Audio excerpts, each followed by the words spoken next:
Hello friends, welcome back. तो आज हम इस बुक को पढ़ेंगे, हु वाज लुइस ब्रेल। तो बेसिकली इस बुक के ऊपर हमारा मैम ने एक असाइनमेंट दिया है और बोला है कि इस बुक को पढ़ के तुमको वो लिखना है कि 10 टेकअवेज फ्रॉम दिस बुक। ठीक है, तो चलिए हम बुक एक बार पढ़ लेते हैं। ऐसे बुक ज़्यादा बड़ा नहीं है। ये लिखा है, देखो, by Margaret Frith, illustrated by Robert Squire. And ये 92 पेजेस का बुक है। उनमें से तो 2 निकल ही गया, ये 3 चला गया, ये 4 चला गया, ये 5 चला गया। और यहाँ पर देखो शुरू हो रहा है 6 पेज से। आप बाकी देखेंगे कि आप हम देख पाएंगे कि आधा पेज इमेजेस है, किसी किसी पेज में पूरा ही इमेज है, और थोड़ा थोड़ा करके जो है राइटिंग्स है। तो हम इसको एक बार पढ़ लेंगे और उसके बाद हम की टेक क्या उसके बारे में सोचेंगे। तो चलिए देख लेते हैं। Who was Louis Braille? When Louis Braille was 3 years old, he had a terrible accident that left him blind. But being blind did not stop Louis from, या फिर लुई बोलेंगे शायद, having a happy childhood. Living in the dark made him even more curious about the world around him. He was a bright, good-natured boy. He also had a remarkable memory. He could not read or write, but at the school in the small French village where he lived, he could listen and remember.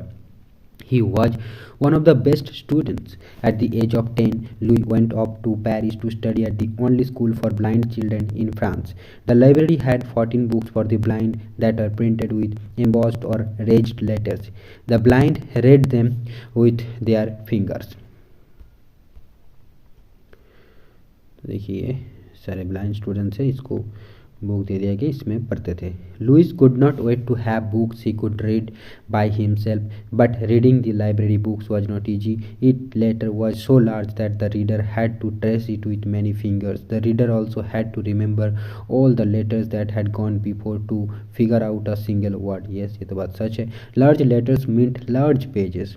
The books were very long and weighed as much as 9 pounds. Only a few of the voyage could get through them. Louis was one of them.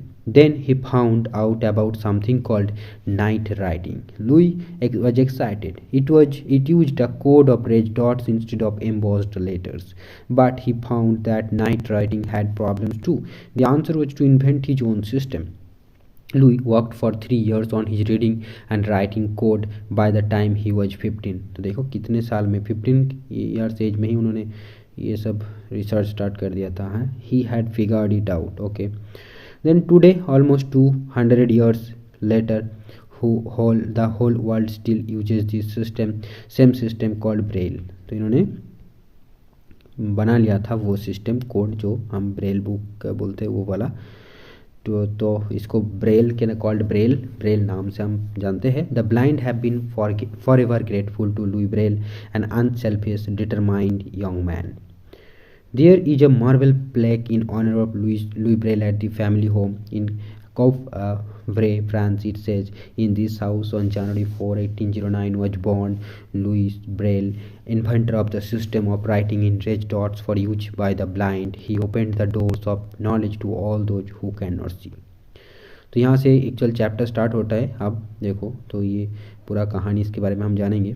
ये तो हम who was Louis Braille के बारे में एक छोटा सा वो होती है ना, इंट्रोडक्शन वाला पढ़ लिया, एक बार जान लिया. अब सारे यहाँ पर चैप्टर्स हैं.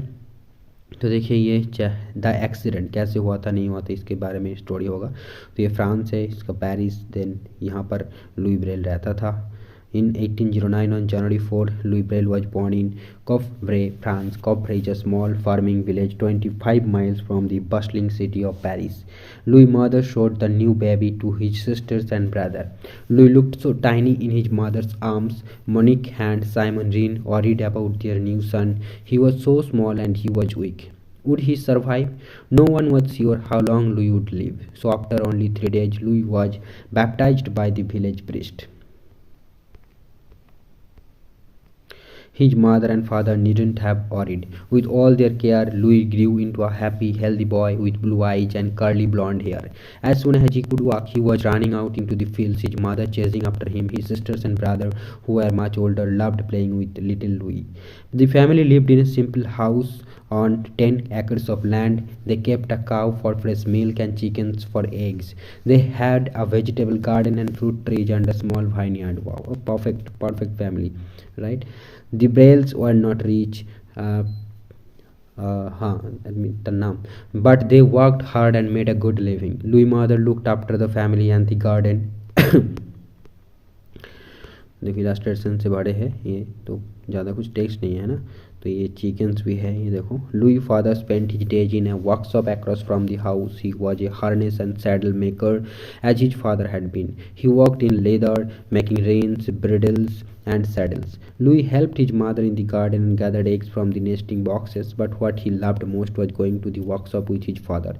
Simon then spent most of the time at his workbench while his father cut and stitched pieces of leather, as Louis sat nearby and played with the leftover scraps. तो ऐसे ये इनके जो फादर थे वो ऐसे leather के कुछ काम करते थे और ये जाके वहाँ खेलते थे. Sometimes his father planked Louis down on a fancy saddle and Louis pretended to ride. Louis was fascinated with all the tools on the bench. One day while his father stepped up for a moment, Louis picked up one of the sharp tools. He tried to punch a hole in a piece of leather, but the tool slid on the slippery surface and pierced Louis' eye. What a misery, ना. तो ये इसे देखो ऐसे कर रहा था तो ये उसका आँख में चला गया. तो Louis cried out in terrible pain. His parents came running. What were they to do? The closest doctor was many miles away in another town. However, in Covray there was a woman who cared for the sick. The woman came and bathed Louis' eyes with lily water, but the damage was done. Louis would never see out of that eye. To make matters worse, the infection spread to Louis' other eye. As the days passed, his world grew darker. By the time he was 4, Louis was completely blind. Of chapter 2, the village school. In France in the early 19th century, blind children from poor families often ended up on the streets begging. Louis was lucky to have a father and mother who could take good care of him. His father carved him a wooden cane. Louis began tapping his way everywhere, indoors and out. Simon Dean also looked for things Louis could do with his hands. He taught him how to make fringes for harnesses. Then देखो ये सिखा भी दिया इन्होंने कुछ, I think. तो अच्छा, उसके पापा ने सिखाया. His parents were determined that Louis learn to read and write. His father made an alphabet with nails arranged in the shape of letters pounded into a board. Louis traced the letters with his fingers. It was not long before he knew them all. No one was surprised. Louis was a fast learner. Father Jacques Palou, the village priest, was friends with the Braille family. He saw that Louis was a bright and curious boy and asked to tutor him. The priest and the little boy would sit in the quiet churchyard and listen to birds singing. They walked around touching the trees or smelling the flowers. Father Polly told Louis their names and Louis never forget them. Sometimes Father Polly read aloud to Louis at home. Louis repeated the stories to the family. The Napoleon Bonaparte. अच्छा, इसका story आ गया. Napoleon was a French military leader who conquered much of Europe and became the Emperor of France. In 1814, Napoleon forces were defeated by the British and their allies, and the Emperor was sent into exile. At one point during the war against the French, Russian soldiers passed through Covray. They banged on the Braille's door and demanded to sleep in their beds and eat their food. Louis, who was 6, must have been bewildered and scared by these rough men who spoke a foreign language. When Louis was 7, Father Polly convinced the teacher at the village school to let Louis attend classes. अच्छा, तो Louis कुछ ये जो भी है Napoleon के and French Russian soldier से वो कुछ था कि आई मीन मीट किया थे ऐसा कुछ. फिर इसको क्यों यहाँ पर डाला नहीं समझा. ठीक है, हो सकता है कि इवेंट के तौर पर डाल दिया कि उसकी ये भी एक उसके लाइफ का इवेंट था. और देखते हैं. When Louis was 7, Father Polly convinced the teacher at the village school to let Louis attend classes. Every day, a boy who lived nearby went to the Braille house to walk Louis to school. Louis quickly earned high marks. He spent 2 years at the school. He had a wonderful memory and remembered everything that the teacher taught out loud or read to the class. However, it was frustrating when the other students took out their books to read or write. So Father Polly went to the Brailles with an idea. He and Louis' teacher thought that Louis should attend a special school in Paris. It was called the Royal Institute for Blind Youth. In all of France, it was the only school for blind children. It had been the first of its kind in the world. Louis would have to live in Paris. It would be hard to be separated from their son, but the Brailles wanted to the best for Louis, so they agreed that he should go. Father Polly climbed up the hill to see the lord of the manor of Couvray. He was the richest, most powerful person in the village. The lord wrote a letter to the school in Paris. He asked the director to accept Louis and give him a scholarship. That meant that Louis could go there for free. The Brailles waited for an answer. At last a letter came. The answer was yes. Valentine Hoy, 1 September, and in 1771 a young man saw something terrible that would change his life forever. 9 blind men dressed in red gowns, dunce caps and fake glasses were playing scratchy musical instruments at a fair in Paris under the direction of a blind conductor. The rowdy crowd poked fun at them, but not Valentine Hoy. He was horrified. "I will make the blind read," he said. In 1724, Hoy started the Royal Institute for Blind Youth, where Louis went to school and became a teacher. At the time, it was the only school for blind children in the country. तो teacher भी बन गए. अब देखो वह wider world. On a chilly February morning, 10-year-old Louis said goodbye to his brother and sister. अभी नहीं बना स्टोरी, मतलब बाद में बना था, तो वो अभी जा रहा है स्कूल में. He hugged his mother and got onto the stagecoach for Paris with his father. He was leaving his tiny village to go to the capital of France, where more than 500,000 people lived. 4.5 hours later, they arrived. Louis could not see the crowded beggars on almost every corner. Many of them were children, their hands reaching out for coins, but it must have saddened his father as he held Louis' hand and hurried him along. To Simon Rin's surprise, the institute was a shabby, run-down building. It was more than 200 years old. It had once served as a prison. Most of the students were blind like Louis, but there were a few sighted boys living at the school. They took classes in exchange for helping out the blind children. In a cold, clammy room, they met Dr. Sebastian Gully, the director. He shook Louis' hand and told him that he would be one of the youngest of the 60 boys in the school. There were 30 girls as well. 30 girls as well. देखो, all too soon. It was time for Louis and his father to say goodbye. Okay, तो उसके पापा वापस आ गए घर. ये देखो, a sighted boy took Louis by the hand and led him up a steep flight of stairs to the boys' dormitory. The boy showed him to a bed with a straw mattress and a chest for his clothes. He gave him a school uniform and a badge. It had the number 70 on it. The boy told Louis to wear the badge at all times. How strange his new home must have felt that first night. To be so alone and not even be able to see where he was. Louis could hear boys around him talking and laughing. One of them came over and said hello. His name was Gabriel Gauthier. He was just a year older than Louis. They would become friends for life. ये इसका 66. Louis did not know what to expect when he woke up. He quickly found out from Gabriel that if you were late for breakfast, you got into trouble. Dr. Gully was a stern man who did not hesitate to punish students harshly. Sometimes he put a misbehaving student in a room alone with only bread and water if he did not do what he was told. Louis was homesick for his family and the countryside. He missed the smell of fresh air in the fields and the feel of the warm sun on his face. Here he had to stay inside to study and to work. The rooms were damp and cold. Many of the boys had bad coughs. But Louis was the kind of boy who made the best of any situation. He did not mind working hard. The other students enjoyed his teasing, easygoing manner. In Couvray, there were no blind boys to play with. Louis used to sit by himself and listen to other boys running around, pushing and shouting. Here he quickly made lots of friends. Every morning, the boys went to classrooms to start their 15-hour day. They studied grammar, arithmetic, history, Greek, Latin, Spanish, algebra, and geography. Learning meant relying on their memories. Louis soon became one of the best students in his class. Louis had looked forward to using the library. How disappointing to find only 14 books for the blind there.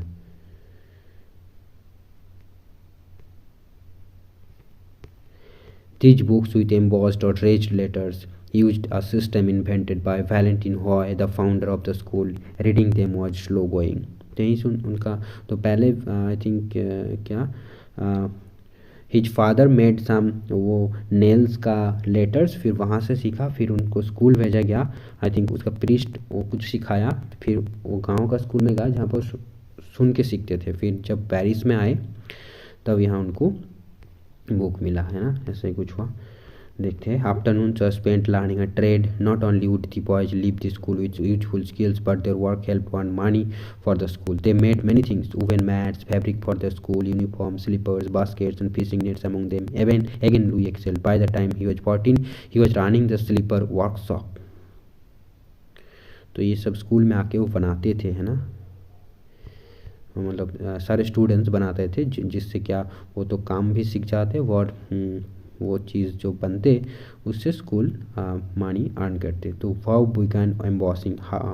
Way began embossing a blind beggar 17-year-old Francis Lee Schwer became a student of Valentine Hoy. One day Francois felt a letter on the back of a printed funeral card that gave Valentine the idea of printing the alphabet with embossed or raised letters. Books for the blind were published. Embossing became the official French system for reading and writing for the blind until 1854. तो इसको पहले बोला जाता था embossing. Although doctor Guillie was strict and hard to please, he had one love that he shared with his students, music. He was proud of the school orchestra and spent money freely on instruments for the school music program. He even gave the school 3 pianos for the students' use. It was Dr. Gully who discovered Louis' natural talent for music. He could play different instruments by ear. This meant that Louis only had to hear a piece to be able to play it. He played, so Louis was very intelligent. He played not only the cello but also the piano and later the organ. देखो, Louis joined the school orchestra and the chorus. He played and sang as much as he could. Music would be a part of Louis' life for as long as he lived. Music, very very very nice है music. ये music बजा रहा है Louis. Then हम chapter 4 में आए, a change for the better. During Louis second year a new director took doctor Guillie's place. Doctor Alexander Pignier was shocked by what he saw at the institute. He set about making it a healthier happier place for the students. Two doctors examined the children. They are pale and underfed. By now Louis had the same hacking cough as many of the other boys. Some of the children showed signs of tuberculosis, a disease that attacks the lungs. तो कुछ अच्छे लोग आए. Tuberculosis or TB is a disease caused by bacteria that usually attacks the lungs. Tuberculosis can attack other parts of the body as well. It is spread through the air from one person to another through coughing, sneezing, speaking or singing. In Louis' day, there was no cure for tuberculosis. Many boys at the institute suffered from TB's chronic coughs. It was easy to pass on an airborne disease with so many boys living and sleeping in crowded dormitories. Tuberculosis can be cured with antibiotics nowadays, which are not available in Louis Braille's time. From the start, Dr. Piguinier begged the French government to move the school to a new building. It would take 23 years for this to happen. Dr. Piguinier quickly won over the students. He sent them on walks outside the school every Thursday. Fresh air was what they needed. A group of boys held onto a long rope with a sighted boy as the ladder. They walked through the Paris streets, taking in all the new sounds and smell on their way to the garden of plants. जैसे रस्सी पकड़ के वो इसको चलते थे, और ये जो पहले रहता वो ये मतलब देख पाते थे, है ना. ये जो एक group of boys held on too long with a sighted boy, ये था साइटेड बॉय. ठीक. Louis must have thought of his days with Father Polly as he smelled the flowers. The boys got to know the gardens well. As soon as they were through the open iron gates, the boys dropped the rope and chased after one another, falling to the grass in mock fights, just like sighted boys. Play भी कर रहे हैं यहाँ पर. तो ये कौन है? One summer day, Dr. Piguinier called the boys together. He had found out the Valentine Hoy was living in Paris in an apartment not far from the school. Hoy had spent years traveling through Europe, encouraging and helping other countries to plan schools for the blind. The frail 76-year-old teacher was almost blind himself now. जिन्होंने वो बनाया था book embossed, उसके पास गया. Hoy had tried to visit the institute when Dr. Gully was the director, but Dr. Gully had turned him away. Now the school would plan a celebration in honor of Hoy. It took place in August 1821. The students clapped and cheered as Hoy walked into the dining room. He talked with the boys late into the afternoon. After dinner, the orchestra played and chorus of students sang a song composed by some of Hoy's students 33 years earlier. Boys read from the embossed books that Hoy had given to the school when it began. At the end of the program, Dr. Pignier thanked him for all he had done for the blind, especially the children. Hoy's voice shook as he spoke in a whisper, "My dear children, it is God who has done everything." Such a humble man. Okay, now Chapter 5, Night Writing.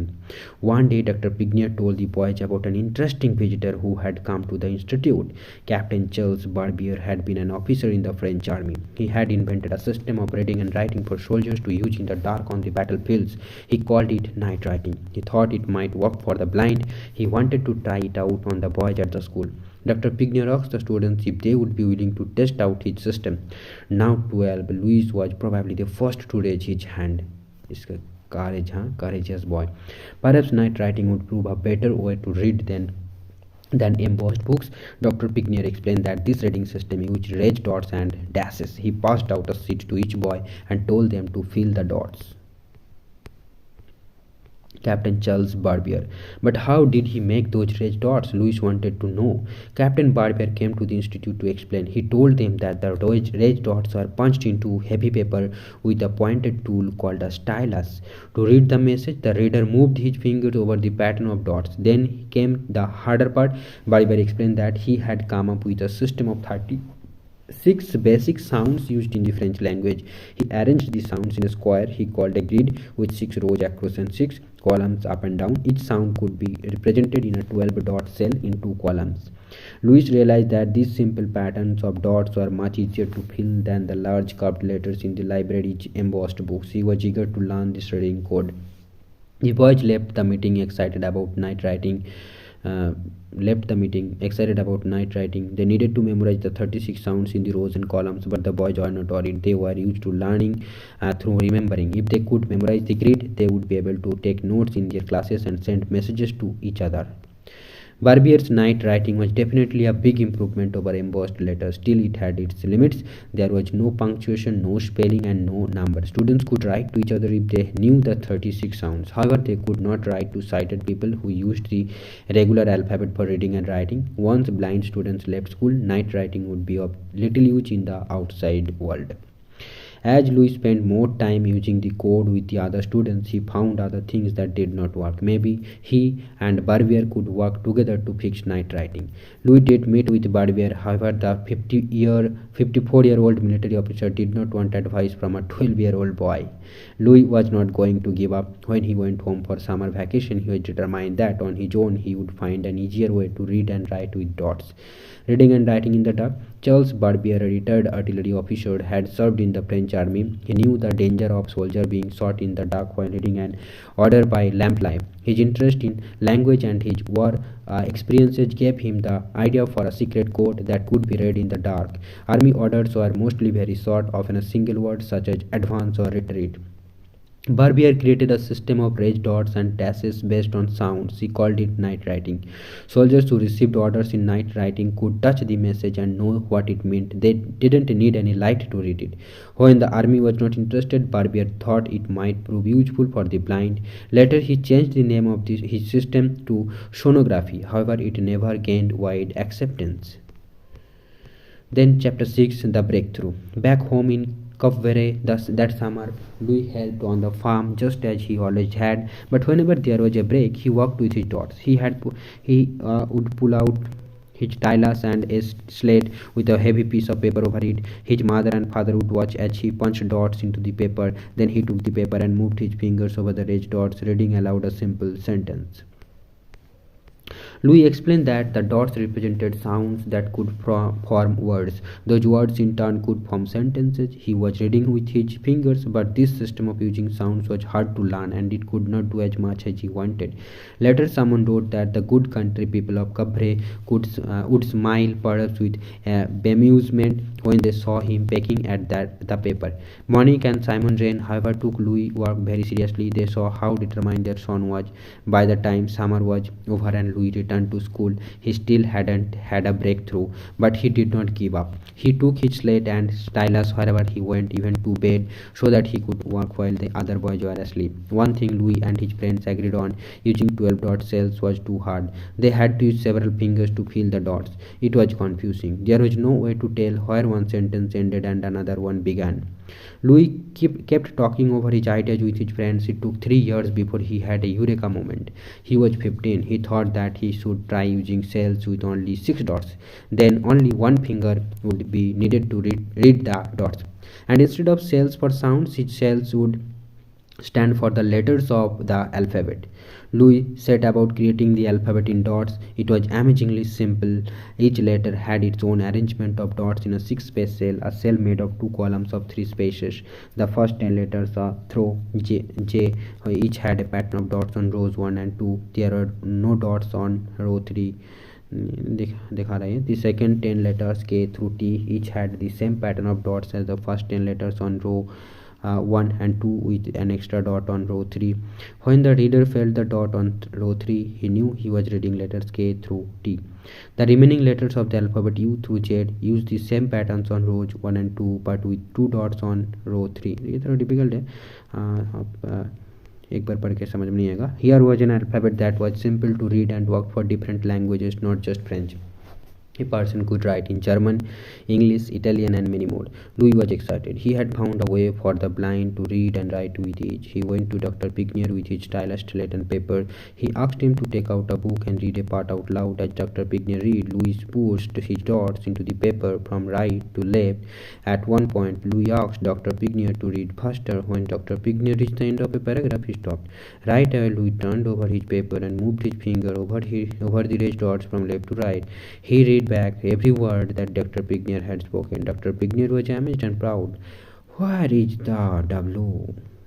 When Louis created the alphabet in his raised dot code, he did not include a W. He may not have even known it existed. In French, a W was only used for foreign cities or a foreign name such as Washington or William. Louis added the W later when an English friend suggested it.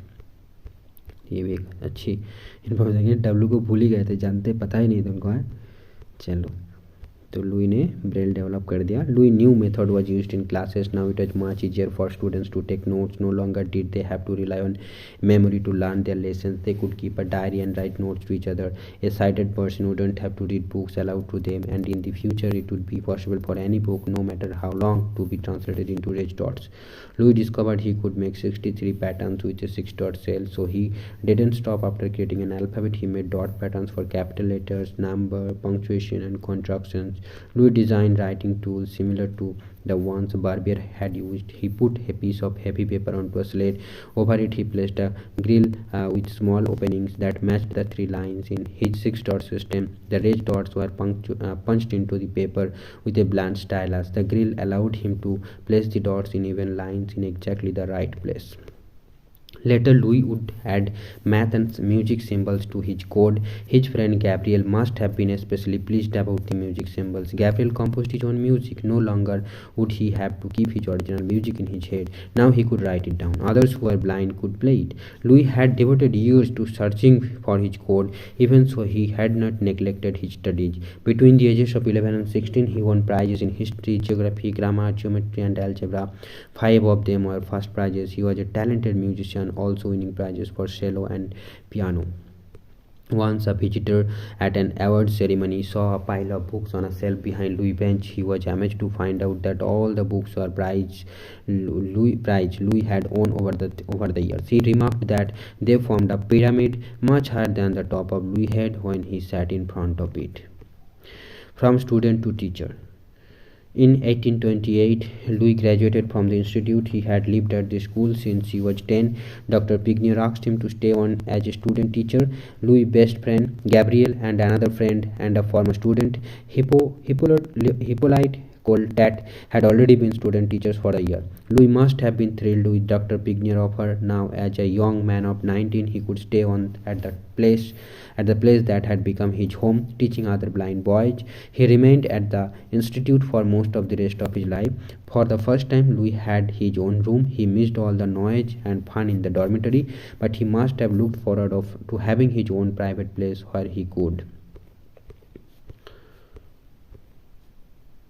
mull over ideas. He began thinking about writing down how his raised dot system worked. Louis received a small salary. He began saving as much money as he could. With it, he bought a piano for his room. Louis became a much loved teacher among both the sighted and the blind boys in his classes. He was generous and kind. If a boy needed anything, he went to Louis. Even if a boy needed money, Louis was always ready to give him a loan. Louis started out teaching geography and grammar. He taught both blind and sighted boys. They all looked forward to Louis' classes. He made the subjects come alive. He could be light-hearted and fun, but he made sure the students paid attention. They knew better than to act up, and most of them didn't want to. They knew better than to act up, and most of them didn't want to. Hippolyte later wrote that Louis' students made a continuous effort to please their teacher, whom they loved as a respected superior and a wise and enlightened friend, overflowing with good advice. A favorite pastime, Louis had a remarkable talent for the organ. His friend Hippolyte called his playing precise, brilliant, and casual. Louis was invited to play the organ at a nearby church. He received a small salary just like the other boys who found work in churches around Paris. When German composer, pianist, and organist Felix Mendelssohn heard Louis play, he had high praise for the talented young man. Within 5 years, Louis Gabriel and Hippolyte were promoted. The young men each proudly wore the uniform of a full teacher, complete with good palm leaves pinned to their lapels.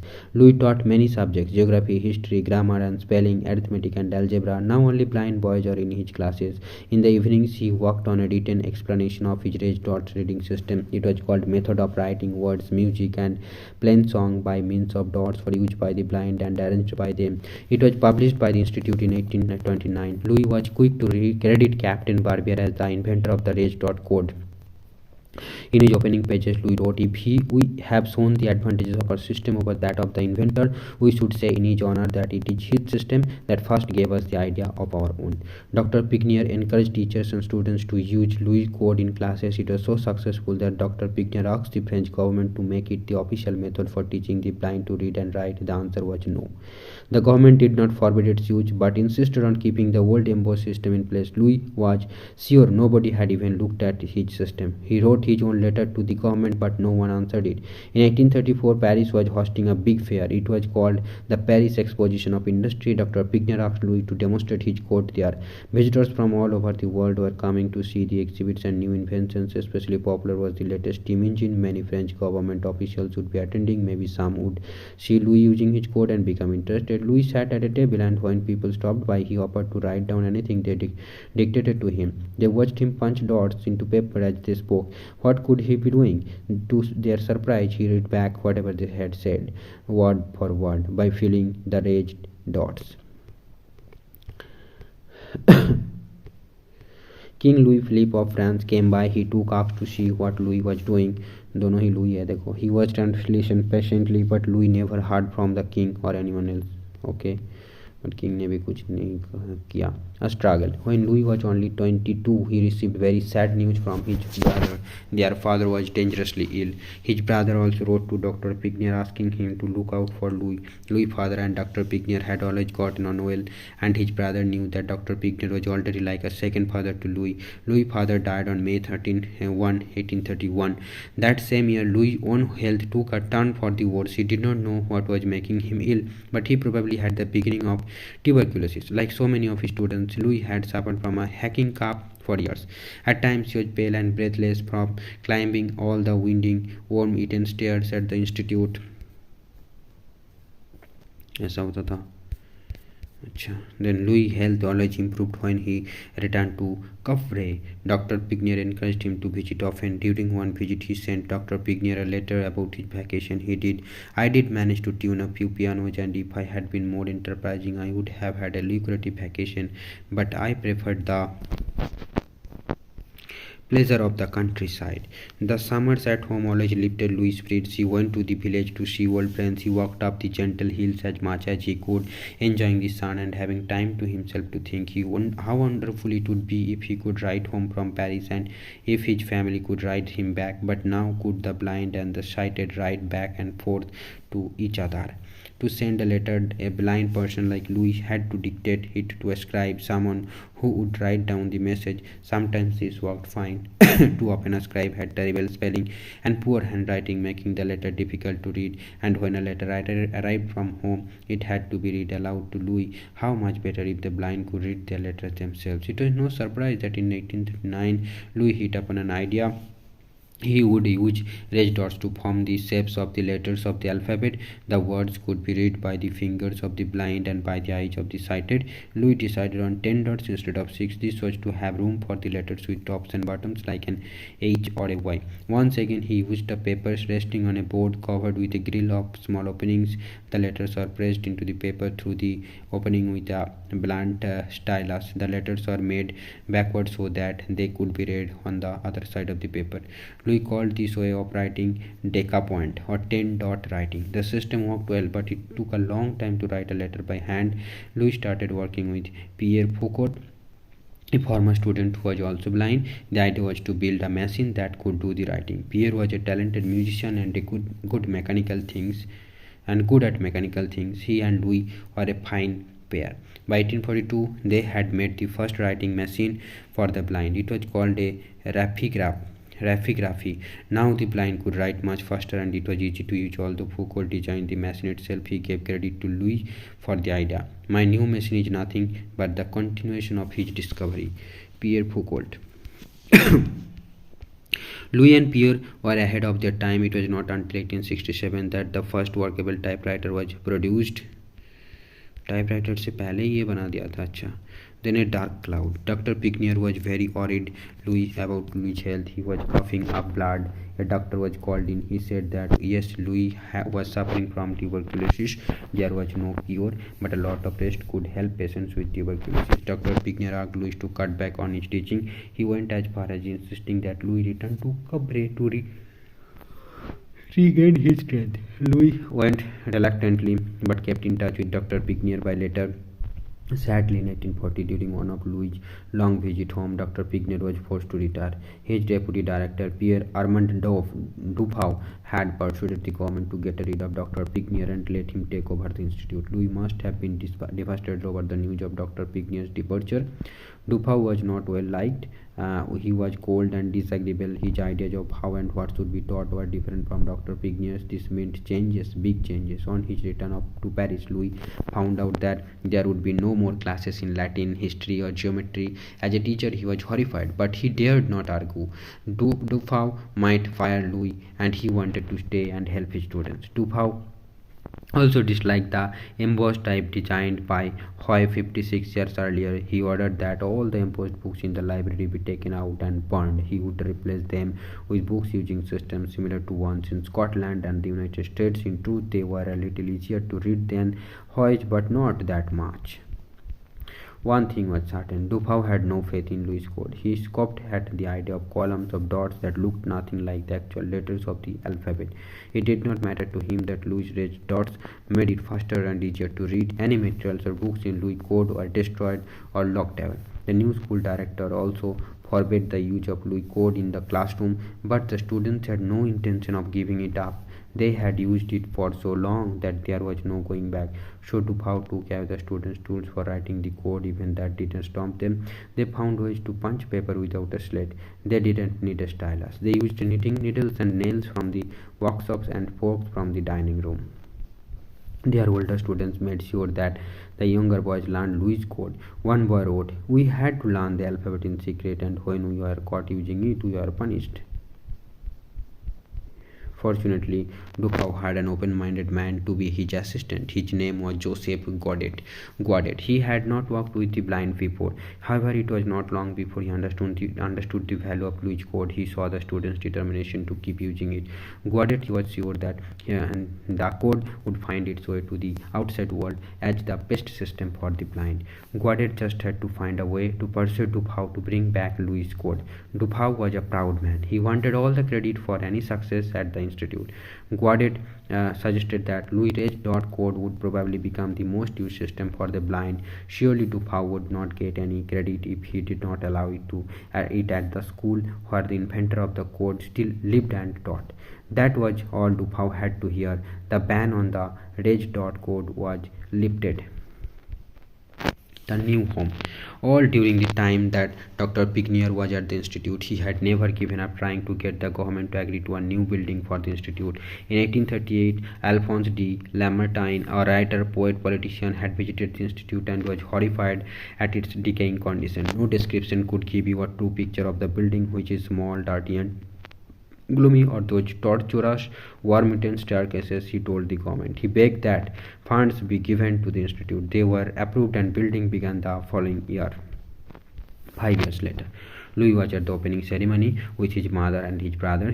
How proud they must have been. Sadly, his friend and mentor Dr. Pignier did not attend.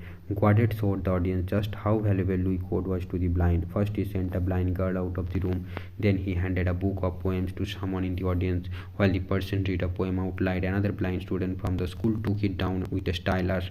The first girl was called back in. She took what the other blind student had written in dots.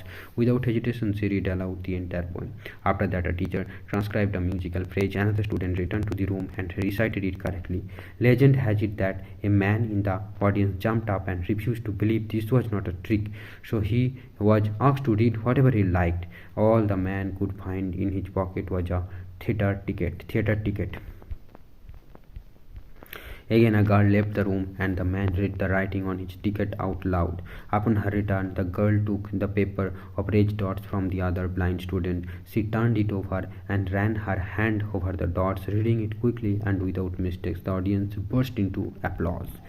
Godet must have been pleased. He had great admiration for Louis. His invention of the code had helped his young students so much.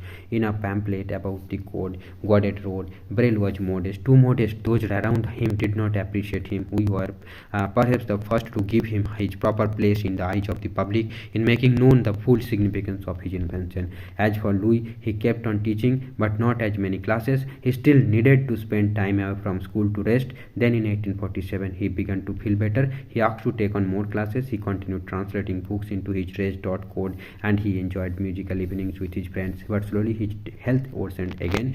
After 3 years, Louis knew he could not keep on teaching. He had been battling tuberculosis for more than 20 years. He told the director that he would have to retire. The director understood but asked Louis to stay on and live at the institute. In a letter to his mother, Louis wrote, "If the warm weather comes back, the grapes will improve and I will too."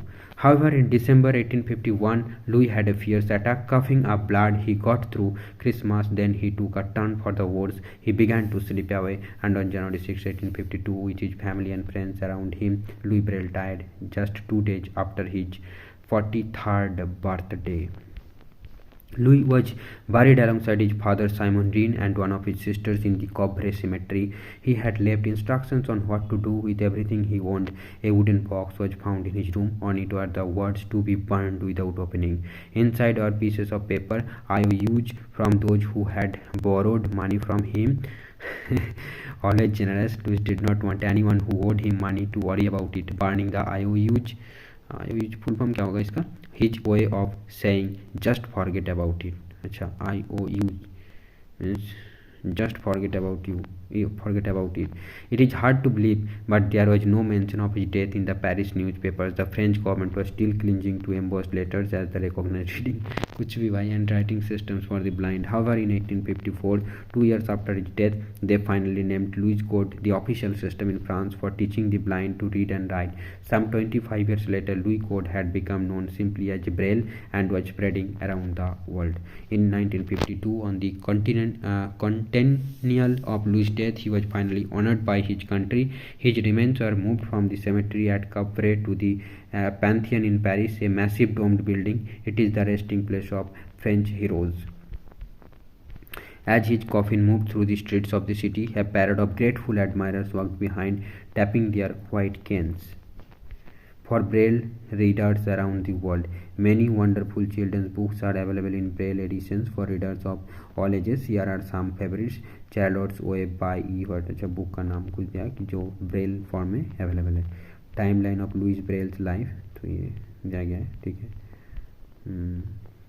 43 page में finally designed the official system for the blind in France 1854 and timeline of the world. ये सब क्या है, ये सब नहीं पढ़ना, चलो ठीक है. तो ये थी बुक, देखो हो गया ख़त्म, है ना. penguin.com.